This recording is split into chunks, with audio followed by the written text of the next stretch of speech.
Warahmatullahi wabarakatuh. Kami dari kelompok 5 yang beranggotakan saya Aldona Sintawati dengan nomor urut 21 NIM 19423088. Saya Pandini dengan nomor urut 22 NIM 194230089. Saya Siti Fahlia dengan nomor urut 23 dan NIM 1942390.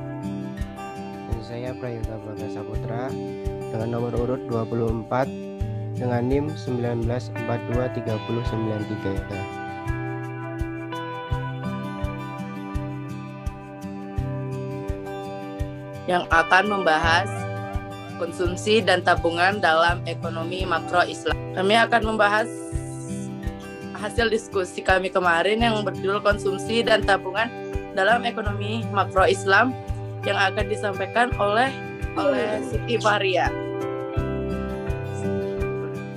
Yang pertama, pengertian konsumsi dan tabungan dalam perspektif makro Islam. Konsumsi adalah pemenuhan kebutuhan barang dan jasa yang memberikan maslahat atau kebaikan baik dunia maupun akhirat bagi konsumen itu sendiri. Jadi setiap konsumsi yang kita lakukan harus membawa kebaikan bukan hanya di dunia saja tetapi di akhirat juga. Yang kedua yaitu tabungan. Tabungan adalah simpanan berdasarkan waidah atau investasi dana dengan akad dan sistem penarikan yang sesuai dengan syariat Islam. Jika kita melakukan sistem tabungan, akad dan sistem penarikan yang kita lakukan harus sesuai dengan syariat Islam. Salah satu akad yang sesuai dengan syariat Islam yaitu akad mudharabah atau akad kerjasama antara dua belah pihak, baik yang menabung dan yang menyediakan dana atau modal. Slide selanjutnya.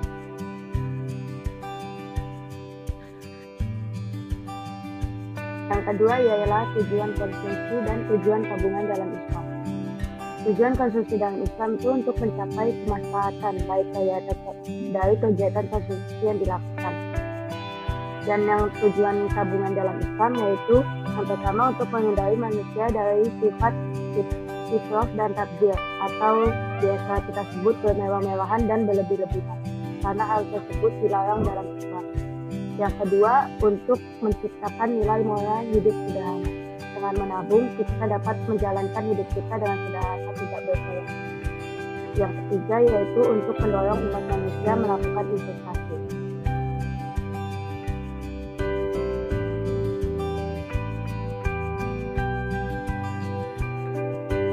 Materi selanjutnya yaitu Prayoga Baga Saputra. Baik, di sini saya akan menjelaskan tentang arti konsumsi dan tabungan berdasarkan teori konvensional. Arti konsumsi dalam teori konvensional sendiri yaitu seluruh pengeluaran baik rumah tangga atau masyarakat maupun pemerintah untuk mendapatkan kepuasan atau yang biasa disebut dengan utility. Yang kedua, arti teori tabungan sendiri dalam konvensional yaitu bagian dari pendapatan yang disimpan atau tidak dibelanja. Next.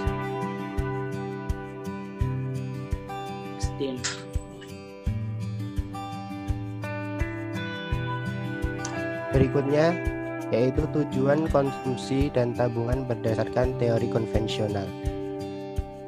Yang pertama yaitu konsumsi bertujuan untuk mencari kepuasan tertinggi yang dilakukan oleh konsumen.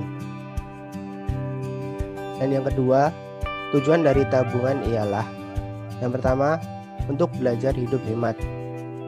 Yang kedua, untuk mencegah berhutang. Yang ketiga, sebagai investasi. Yang keempat, hasil dari tabungan dapat diambil ketika ketersediaan uang sedang mendesak. Next. Selanjutnya, konsep konsumsi menurut Fahim Khan.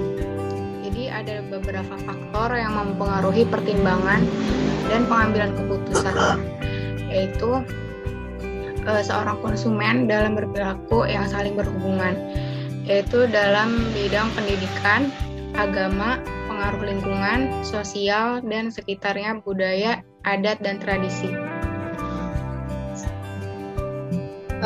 Kerangka konsumsi Islam.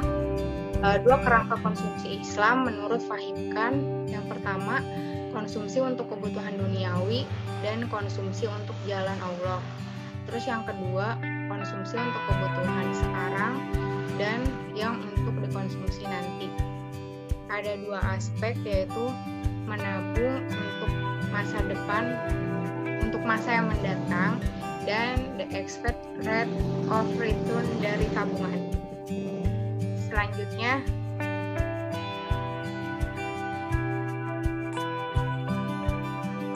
konsep kebutuhan Islami.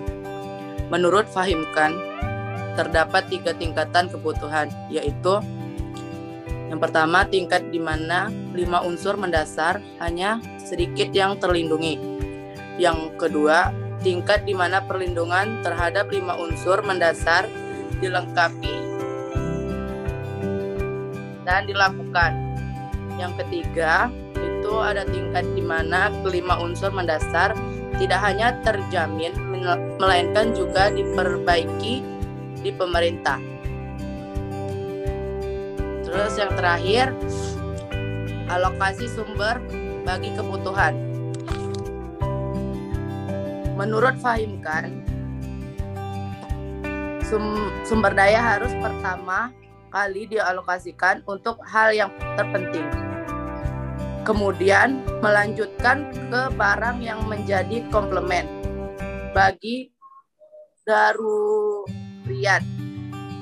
Dan jika masih ada sumber daya lagi, maka sisa tersebut dapat dialokasikan kepada kegiatan yang bermanfaat. Sekian presentasi dari kelompok. Kurang lebihnya kami mohon maaf. Wabillahi taufiq wal hidayah. Wassalamualaikum warahmatullahi wabarakatuh.